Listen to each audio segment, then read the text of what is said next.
Sunday to all. আজকে রোববারের মেনুতে রয়েছে এরকম গরম গরম ভাত, তারপর আছে কলমি শাক ভাজা রসুন পেঁয়াজ দিয়ে, খুবই টেস্টি। এরপর আছে এই যে চিংড়ি মাছের মাথা বাটা, তারপর হচ্ছে এরকম চিংড়ি মাছ দিয়ে মোচা,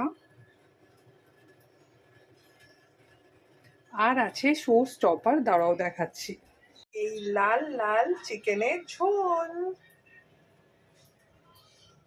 আর রুহির জন্য করেছি চিকেন স্টু, দাঁড়াও সেটাও তোমাদের সাথে শেয়ার করছি। যে এইটা হচ্ছে রুহির পেঁপে গাজর সব দিয়ে চিকেন স্টু। তো তোমরা কিন্তু তোমাদের মেনুটা শেয়ার করতে ভুলো না। আজকে সানডে জমজমাট, আর সকলকে জানাই ঈদ মোবারক।